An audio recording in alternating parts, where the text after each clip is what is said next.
তুমি কে আমি কে, রাজাকার রাজাকার, কে বলেছে স্বৈরাচার সরকার, সি সি হাসিনা লজ্জায় বাঁচি না, ১ ২ ৩ ৪ শেখ হাসিনা গদি ছাড়। দর্শক, এরকম অসংখ্য স্লোগানে সারা দেশ মুখরিত হচ্ছে। দেশের গণ্ডি পেরিয়ে বহির্বিশ্বে যেসব দেশে বাংলা ভাষাভাষী লোক এবং বাংলাদেশি লোক অবস্থান করছে, সেখানেও এই ধরনের স্লোগানে মুখরিত হচ্ছে। দর্শক, আপনাদের আজকে একটা কথা বলবো। আপনাদের কি লিবিয়া এবং ইরাকের কথা মনে আছে? মনে আছে সে দুই স্বৈরাচার, লিবিয়ার গাদ্দাফি এবং ইরাকের সাবেক প্রেসিডেন্ট সাদ্দাম হোসেনের কথা? তাদের পতনের মূল কারণ ছিল কিন্তু এই স্বৈরাচার তকমা। এই স্বৈরাচার তকমার কারণেই তারা দুইজন ধ্বংস হয়ে গেছে। এই স্বৈরাচার তকমা তাদের ফাঁসির মঞ্চ পর্যন্ত নিয়ে গেছে। মনে আছে আপনাদের সেসব ইতিহাস? আশা করি অনেকের মনে আছে।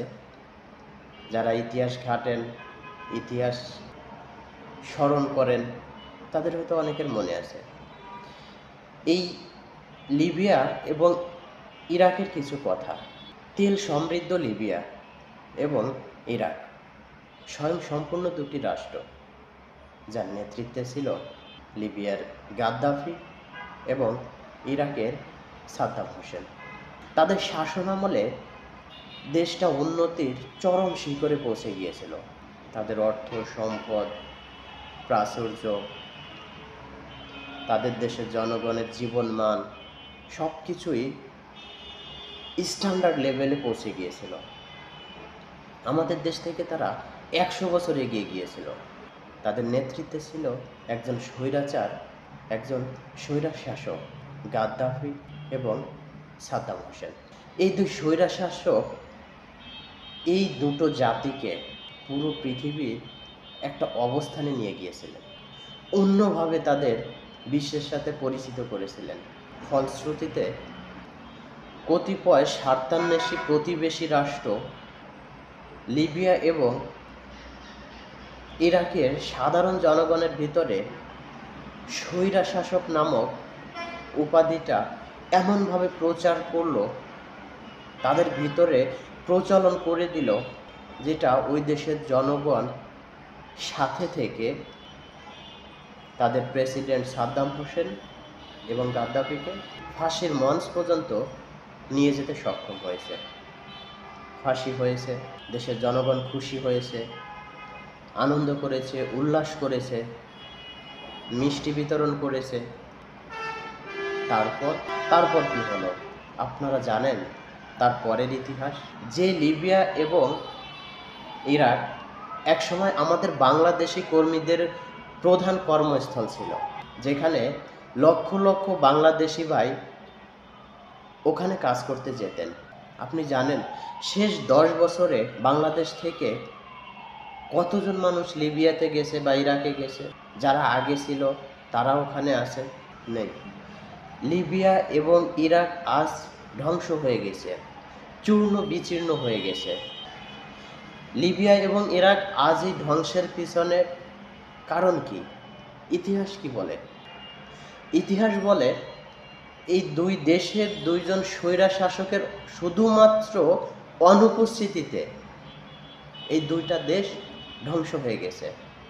যে দুইজন লোক স্বৈরা শাসক ছিল, তাদেরকে ফাঁসির মঞ্চে এগিয়ে দিয়ে আসলো সে দেশের জনগণ, ফাঁসি কার্যকর করলো, আনন্দ করলো, উল্লাস করলো, মিষ্টি বিতরণ করলো।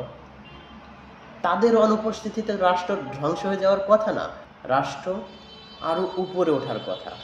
কিন্তু আমরা কি দেখছি এখন আমরা তাদের দিকে তাকালে দেখি অভাব, অনটন, রাষ্ট্র দুটি পুরো ধ্বংস হয়ে গেছে। তাহলে সে দেশের জনগণ কি করলো? যারা আনন্দ করলো, উল্লাস করলো, তাদের ফাঁসির মঞ্চ পর্যন্ত এগিয়ে নিয়ে গেল, তারা পরবর্তী সময় তো রাষ্ট্রকে আরও এগিয়ে নিয়ে যাওয়ার কথা ছিল। তাহলে তারা রাষ্ট্রকে ধ্বংসের দ্বার প্রান্তে কেন পৌঁছে দিল? তারা কেন করতে পারলো না? কেন নিতে পারলো না? দর্শক, যে কোনো দেশে একজন সরকার প্রধান যখন দীর্ঘদিন সে দেশের রাষ্ট্রীয় দায়িত্বে বা রাষ্ট্রীয় ক্ষমতায় বা রাষ্ট্রীয় যে হট সিট আছে সেই সিটে অবস্থান করেন, তিনি যেমন দেশটাকে এগিয়ে নিয়ে যেতে পারেন, এগিয়ে নিয়ে যাওয়ার জন্য কাজ করেন। হ্যাঁ, দীর্ঘ সময় থাকার কারণে তার কিছু ভুল ত্রুটিও হয়, কিছু সমস্যা হয়। পজিটিভ সাইড যেরকম থাকে, সাথে সাথে কিছু নেগেটিভ সাইডও তার তৈরি হয়ে যায়, কিছু প্রোফাইল তৈরি হয়ে যায়। কিন্তু আমাদের ভুলে গেলে চলবে না, কাজ করতে গেলে ভুল হবে। ভুল তারই হয় যে কাজ করে। ধরেন তিনটা গাছ, তিনটা আম গাছ। একটা গাছে প্রচুর পরিমাণ আম হয়েছে, একটা গাছে সামান্য কিছু আম হয়েছে, আর একটা গাছে একেবারেই আম হয়নি। এখন ওই তিনটা গাছের যে মালিক, সে কিন্তু আদর যত্ন করবে তিন রকম করে। যেমন যে গাছটার ফল বেশি হয়েছে সেই গাছটার যত্ন বেশি নেবে, যেটা ফল একটু কম হয়েছে সেটার যত্ন কিন্তু একটু কম নেবে, যেটা ফল হয়নি তার কোনো যত্ন নেবে না। তদ্রূপ যে গাছটা ফল বেশি হয়েছে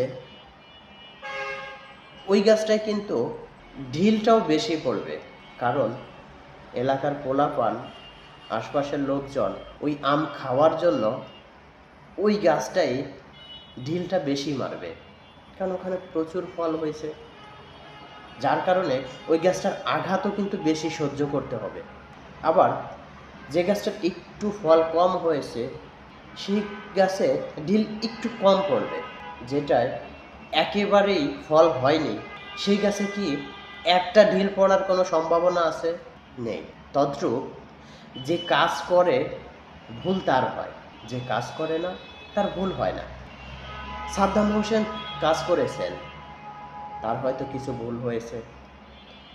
গাদ্দাফি কাজ করেছেন, তার হয়তো কিছু ভুল হয়েছে।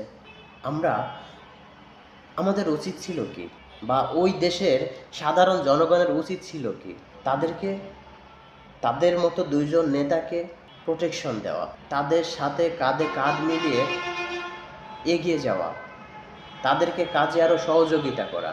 তাহলে কি হতো? এই যে আজকে লিবিয়া এবং ইরাক যে ধ্বংসের দ্বার প্রান্তে, সেখানে তো আসতোই না, বরঞ্চ যেখানে যে পর্যন্ত গিয়েছিল তার চেয়ে আরও অনেক অনেক গুণ ডেভেলপ হতো। এন্ড অফ ডে ওদেশের জনগণই ভালো থাকতো। দর্শক, আমার মনে হয় আমরাও ঠিক একই ভুলের দিকে এগিয়ে যাচ্ছি।